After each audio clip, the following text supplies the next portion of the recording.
করলেন আপনার প্রচার, কীরকম সাড়া পাচ্ছেন? আজকের দিনটি আমাদের যারা ভারতীয় জনগণের জন্য একটি ঐতিহাসিক দিন।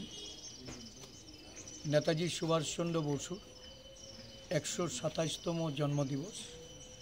এই দিনে এই রাজ্যে যে সাধারণ নির্বাচন অনুষ্ঠিত হতে যাচ্ছে 16ই ফেব্রুয়ারি, এই নির্বাচনে প্রচারে জাতীয় কংগ্রেস দলের তরফ থেকে আমরা 8 টাউন বর্দোয়ালি অঞ্চলের বিভিন্ন গণদেবতা ভোটারদের বাড়িতে বাড়িতে আমরা যাচ্ছি। আমাদের বক্তব্য, এই রাজ্যে গণতন্ত্র আজকে কুঠারাঘাত করা হয়েছে, নৈরাজ্য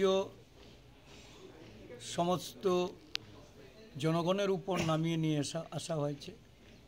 সংবিধান অমান্যই নয়, শুধু সাংবিধানিক ক্ষমতা ক্ষুণ্ণ হয়েছে। এই পরিস্থিতিতে একটা পরিবর্তন অবিসম্ভাবী।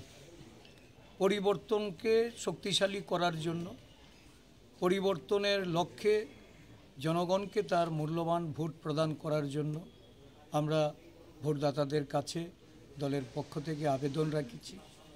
আমার বিশ্বাস, গত উপনির্বাচনে যেভাবে মানুষের ভোট হরণ করা হয়েছে, ভোট লোড করে যারা জয়লাভে উল্লসিত হয়েছে, আগামী সাধারণ নির্বাচন এই অঞ্চলের ভোটাররা তার প্রতিশোধ নেবে এবং আগামী দিন ভোট বাক্সে প্রতিফলন ঘটিয়ে এই অঞ্চলে যিনি দাবি করেন যে আমার নাম গিনিস বুকে উঠে গেছে, তো গিনিস বুকে সত্যিই আরেকটা রেকর্ড এটা উঠতে যাচ্ছে। 16ই ফেব্রুয়ারি ভোট প্রয়োগের মাধ্যমে 2রা মার্চ ভোট গণনায় এটা প্রমাণ হবে যে এই রাজ্যে যিনি গিনিস বুকে নাম উঠানোর জন্য জনগণের কাছে ওনার অভিপ্রায় রেখেছেন, সত্যিকারের নির্বাচনে পরাজিত হয়ে গিনিস বুকে ওনার নাম তুলবে। একজন মুখ্যমন্ত্রী হিসাবে, পরাজিত মুখ্যমন্ত্রী হিসাবে এবং ভারতীয় জনতা দলের যিনি এই রাজ্যের কাণ্ডারি, এই কাণ্ডারির পতন এটা অবিসম্ভাবী, তাই ওনার নাম গিনিস বুকেই থাকবে।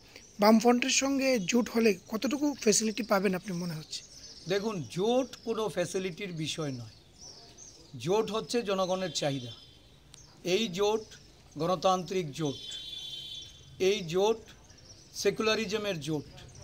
একটা গণতান্ত্রিক ধর্মনিরপেক্ষ রাষ্ট্রকে যদি তার রাষ্ট্রের জনগণের যদি চাহিদা পূরণ করতে হয়, ধর্মনিরপেক্ষ এই যে ভারতবর্ষের যে সংবিধানগত অধিকার, এই অধিকারকে যদি রক্ষা করতে হয়, তাহলে মানুষের জোট, রাজনৈতিক এই মতাদর্শগত যারা তাদের জোট, এটা অবশ্যই এই রাজ্যে মানুষকে শক্তিশালী করবে।